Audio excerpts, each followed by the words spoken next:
और कोहड़ा। ये चीजें अगर हम अपने खाने में बढ़ा लेते हैं तो निश्चित तौर पे उससे बचाव के लिए ये काफी हद तक कारगर अभी तक माना गया है कि जो आर्सेनिक से बीमारियां हो रही हैं उससे ये कारगर होगा, उसमें बहुत हद तक बचाव पैदा होगा। दूसरा जो फ्लोराइड था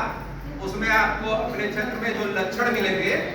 वो 2-3 तरीके के दांत के लक्षण हमने बताया कि आपके जो बच्चों के या किसी के भी दांत होंगे वो एकदम चमकेंगे नहीं, बल्कि वो पीले धब्बेदार होंगे। और साथ में जब हड्डियों की बात आएगी तो 2 लक्षण आसानी से दिखेंगे। एक ये कि हमारी दाढ़ी जो है ये सीने पे अगर हम सटा रहे हैं तो यहाँ से जो ये गैपिंग होती है कि मस्तिष्क की तरफ से जो हड्डी आ रही है और रीढ़ की हड्डी इसके बीच के हिस्से में जैसे मैं सटा रहा हूँ, ये हम कितनी भी बार सटाएं तो हमको दिक्कत नहीं हो, पूरा ये सटना चाहिए। हो सकता है आप अभी करें तो शायद ना समझ पाए, लेकिन दूसरा वाला लक्षण जिसको जिसको दिखे इधर से वो बताइएगा। जैसे हम यहाँ खड़े हैं सामने और हमारे सामने कोई चीज गिर गई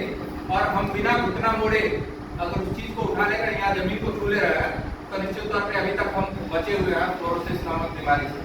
जैसे ये देखिए, देख के बताइए हम घुटना मोड़ रहे हैं, यानी अभी तक हम सुरक्षित हैं।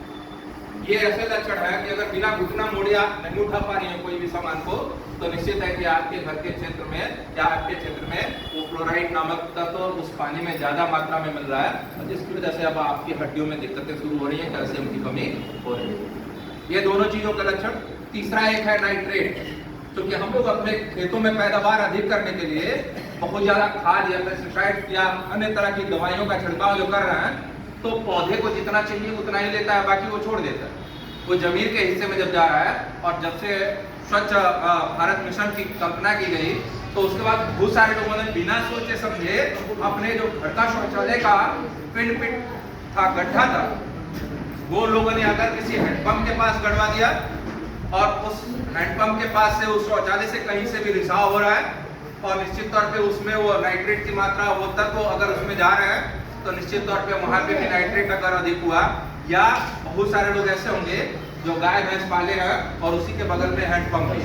तो गोबर और गाय भैंसों का मलमूत्र पूरा अगर उसी में जा रहा है और उस क्षेत्र में अगर नाइट्रेट की मात्रा बढ़ती गई तो निश्चित तौर पे है कि नाइट्रेट अगर बढ़ेगा तो नसों और जोड़ों से संबंधित आपके घरों में बहुत सारे मरीज या आपके क्षेत्र में मरीज हो सकते हैं। उसके अलावा आप देखेंगे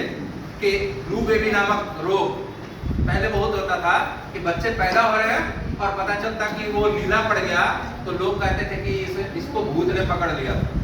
ये इस रास्ते से आई तो चुड़ैल थी, भूत थी, डायन थी, इसकी वजह से इसका बच्चा मर गया और नीला पड़ गया। तो वो ब्लू बेबी नामक रोग है जो नाइट्रेट की अधिकता की वजह से होता है। तो ये तीनों तत्व ज्यादा खतरनाक है। और ये चौथा जो है कि बहुतायत अपने क्षेत्र में भी पाया जाता है कि आयरन की अगर अधिकता है